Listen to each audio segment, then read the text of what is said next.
Alright guys, so here is the main menu once you've selected your game. In this case it's the pre-sequel. So you've got a few options here: continue, new game. You can select a new character and start going through the story with a different character. You have a way to find any of your friends online. The extras are pretty cool because Borderlands will every so often tweet out new golden key numbers for you, so you can actually use those keys in game to unlock more powerful weapons in the chest, which is really cool. Or if you don't need them, you can sell them for cash if you need the cash. So one of my favorite things to do is look around the game when it first loads you into a new area, because you'll start to see all of the graphics start to kind of take shape. They're very dull and they aren't very crisp right at first. So it's interesting to see that cell shading kind of come together. So here's your menu. You can equip up to 4 weapons depending on your level. You start off with 2. You have a spot for your shield, a spot for your mod class, the OZ, and your grenades as well, your grenade mods. So it mods just kind of what kind of grenades you can shoot out, or throw out rather. You've got all your different kinds of weapons, and you can sort them by type and or value or whatnot. It also shows you your equipment, so your OZ kits, your shields. So the OZ kits, as far as I know, because again I haven't really played very far into the second one, is kind of exclusive to Borderlands The Pre Sequel, because everything takes part in space. So it's kind of cool because it gives you the ability to space jump and crash down on your enemies. So these are just vending machines. You can get ammo, you can get health from them, you can pick up shields, and sometimes you buy weapons and stuff from some of them too. I find that most of the weapons and shields they have there are not very good, or if they are, they're really expensive. So I tend to just find them kind of in-game, or I've used the chest to get some of the cool stuff. This assault rifle here is actually not too bad. I got it really late in the game. I had one pistol that really carried me through most of the game. This is actually my favorite pistol here. It's my only legendary weapon. So a legendary weapon or item will be in, so that was the spacewalk right there, is in orange. So they're all color coded. Yeah, white being the most common. I believe it's white, green, blue, purple, orange. It goes in that order, I believe, with orange being your legendary weapon. So this is pretty cool. So it does a lot of damage, and it's pretty cool when you throw it. You'll see that to reload, you throw it, and then as you've thrown it, it still shoots off rounds, which is pretty awesome. Just picking up ammo crates, they're all around, in every level.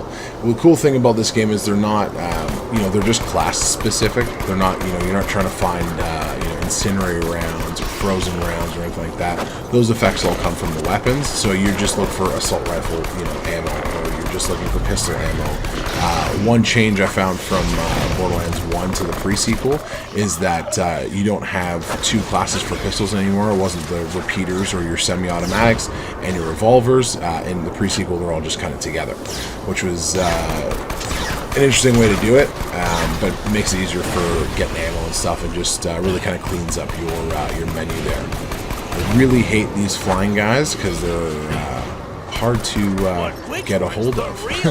As you saw there, I've just spawned out my doppelgangers. So every character has a different class mod. This one will give you 2 replicas of yourself that will help fight. You can power them up, depending on how long you want them to stick around for, or what kind of weapons they use to shoot and whatnot. So right here, I'll show you. Once you jump up in the air and then you crash down, you hit crouch. Mine has a freezing ability, so any enemies that are around you when you crash down on the ground will freeze, which is really cool. Some have electrical shock, some have just regular damage. They all kind of have their own effect, and you can kind of just play to your kind of play style.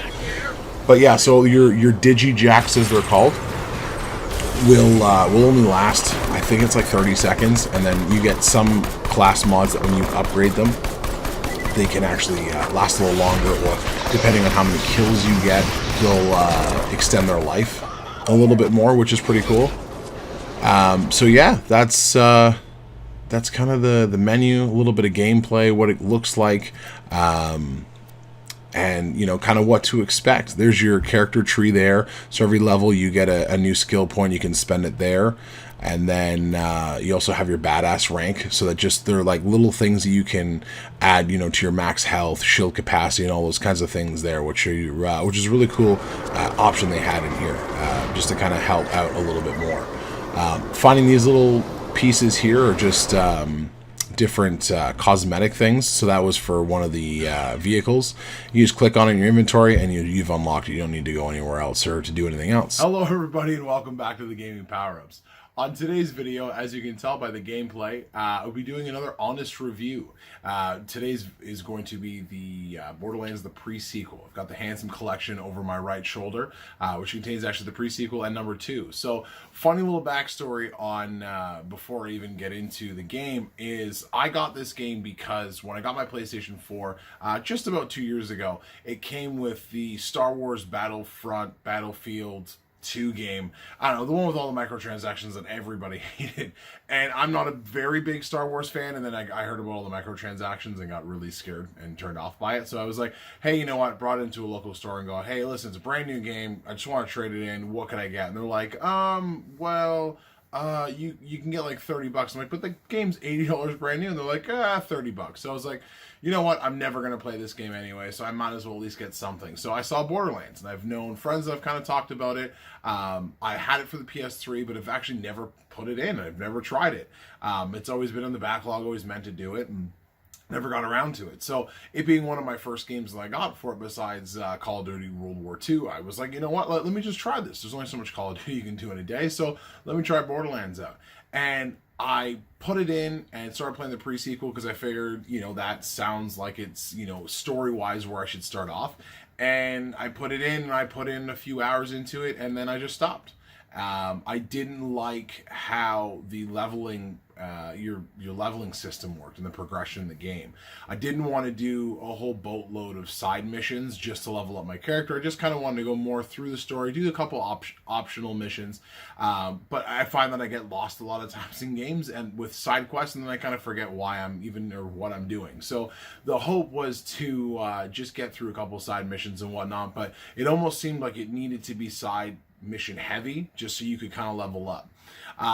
So I tucked it away for a while, and it was only until my buddy Donnie Archer and my buddy Maggot were like, no, like, you got to try it. It's worth another shot. Go back into it. We actually had a co-stream all together where we tried Borderlands 2, and we're playing that on co-op, and it was awesome. It was, I was like, man, I love the art style. I love cell shading. It ages very well in comparison to a lot of other art styles that they have in video games. So, I was like, I gotta give this game a little bit more of a chance. And we're starting to do a playthrough of number 2 with all of us. So I didn't want to continue any further. So I popped in the pre-sequel again and gave it a shot. And, it grew on me, and then it grew on me a little bit more, and then it grew on me even more, and then I beat the game. So I'm just going to run down a couple of things I really liked about the game, a couple of things, buyer beware, if you will, with it. I'll start off with a couple of the negatives. The leveling up system, I'm not 100% sold on, and I can't tell if it's more or less of the lack of experience points you get per taking down enemies or for completing certain missions and stuff like that. I've played all the way through the entire game and done the majority of the side missions, and my character's only at level 28. So when I went to go start the DLC, it's recommended that you are level 30 before you start it, and being at level 28, I'm just already facing, enemies that are already a lot higher in level than I am. So I take a lot more damage, and they take a lot less damage from me. So I wasn't a fan of that. I really wish there was just a easier way to level up your character. Not anything that's, just like level to level to level, but maybe just getting a little bit more experience points just from the enemies that spawned around you. Now, speaking of spawning enemies, So another way that you help with an open world game, or sandbox open world, is that you always have enemies constantly spawning, which is great, and then it helps you level up if you really want to grind. Certain areas were good because the enemies didn't level up any further. Other areas, they would kind of reflect your level. So as you leveled up, the enemies would level up, which was good because you wouldn't want to just always kill low level enemies and not get really any experience from it. But it does make it a pain in the butt when you've gone through a pretty tough mission, and then you've almost run out of all your health and all of your ammo, and then you're trying to get back to to turn in your mission and say, hey, I've done it, and then you run into another horde of enemies, and it may have just been in 2 rooms previous. So I like that it does it. I would have wished it would have maybe taken it a little easier as you're finishing a mission, and then once you're out of that mission, then they can kind of respawn again. Really, I think for dislikes, I think that was really the 2 biggest ones that stood out for me. Again, it was nothing that ever really took away from the game, but the leveling up and the spikes, I guess, on enemy leveling with certain missions that you did kind of threw me off a little bit. I wanted to rage a few times, but I just kept pushing through it, and we finally did it. We beat the game. So a few things I like about the game. Number one is just the vast majority of weapons you can find. I guess not really a dislike, but just kind of a note. When it comes to the weapons, you really got to find one that kind of suits your play style, and one that does a lot of damage, I guess.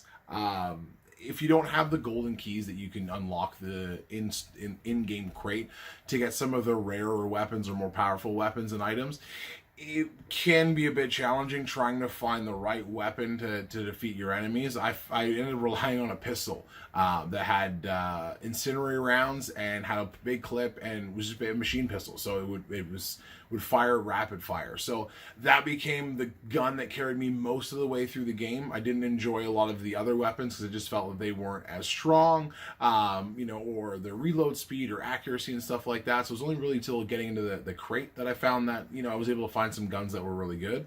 One awesome thing about it, and I haven't found it in number 1 since I've started playing Borderlands 1, and Borderlands 2 I don't think has it either, is a grinder machine. So it was pretty cool as you took 3 of the same weapons of the same color and you would grind them together, and you had the possibility of getting a better weapon from it, or you could get it had a special unique ability.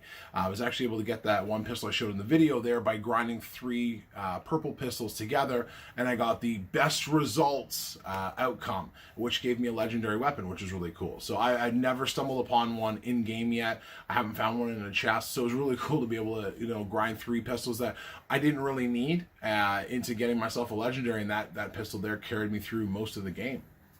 Art style, I talked about a little bit.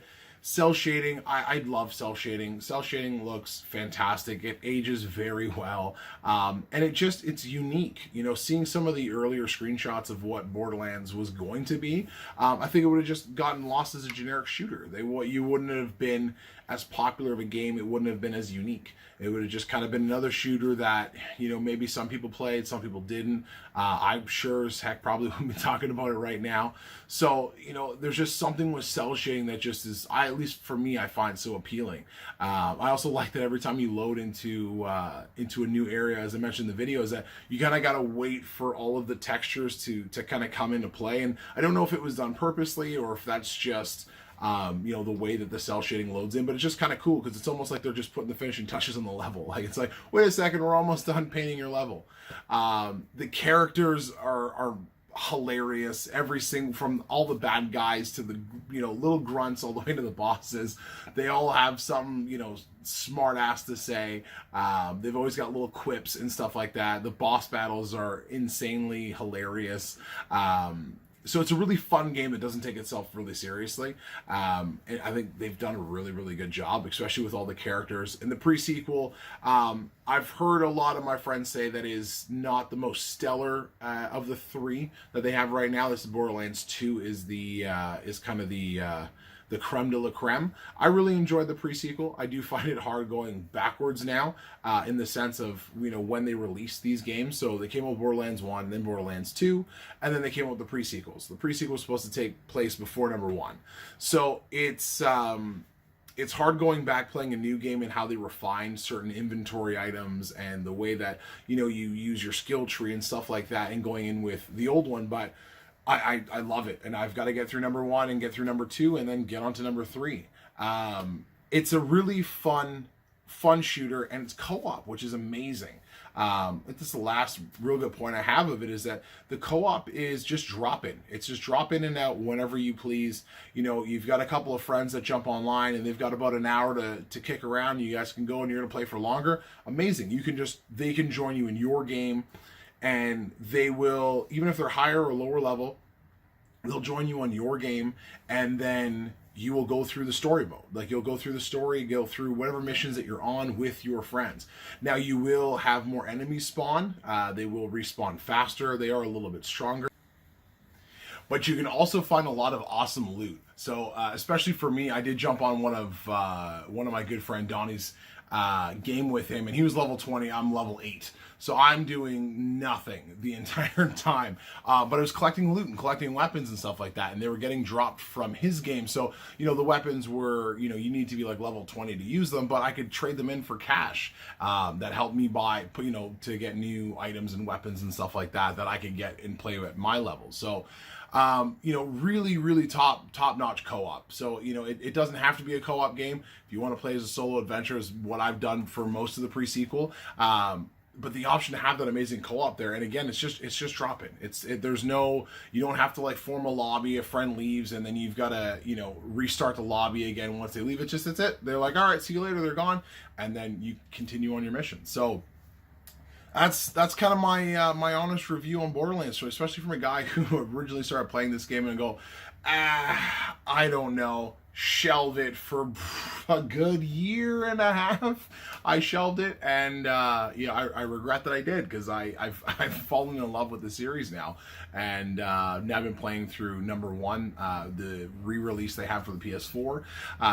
And it's fantastic. I love it. I've been more in love with the first one than I am the pre-sequel so far, because I find leveling up is a little easier, and finding weapons are a little bit easier. But it's a great game nonetheless. If you're looking for something a little bit zany, if you're looking for something with a great story, something you can play with friends potentially, and something that has pretty cool graphics and just zany characters, I couldn't recommend Borderlands The Pre Sequel anymore. I would highly recommend getting it in the Handsome Collection, because you get Borderlands The Pre Sequel and Borderlands 2. So you get 2 games for the price of 1. And right now it's about $30 now. So for 2 games, that's pretty awesome. It's a pretty awesome deal. And I would like to welcome back to the channel my brother, Donnie Archer, to give us some of his opinions on Borderlands the series and Borderlands The Pre Sequel. So let's have a look. What is happening, everybody? This is Donnie Archer from Grab Life by the Controller podcast. Here today to talk to you about Borderlands, the pre-sequel. Not that you can really see it because it's not focusing, but I think a lot of people that follow me have heard me talk about how I love the Borderlands series. Number 1 just grabbed me, pulled me in. The art style, the gameplay, the fact that it was not just a first-person shooter online multiplayer game. You've got co-op and a story that is actually intriguing and pulls you in. The second one is my all-time favorite co-op game, which is saying a lot because I'm a huge retro junkie. So, the pre-sequel, when it came out, it was not the game that I was wanting. I wanted Borderlands 3. I mean, we all know that we're not getting Borderlands 3 till this year, but we got the pre-sequel instead, which in its own right is a great game. I do have a couple little issues with it, mainly the fact that there's no siren. I'm always siren. I had to beat the game. This is one of the only Borderlands games that I beat one time, and it was with Wilhelm. One of the things that kind of threw me for a loop is the intro wasn't as epic as Borderlands 1 or Borderlands 2. I mean, Cage the Elephant ain't no rest for the wicked. an amazing opening cinematic. Borderlands 2, the heavy short-change hero. Just fantastic. I mean, it's everything that you want in a sequel. And the pre-sequel, I can't even tell you anything about the opening people because that's how much it grabbed me. The gameplay is fun. It's still the same art style. Still same controls pretty much. And I like it, but right now it's my third favorite Borderlands game. But that being said, I do believe it is a must play. And if you do get the chance to play it and a chance to beat it, you get bragging rights of your own. So that's pretty much all I have to say,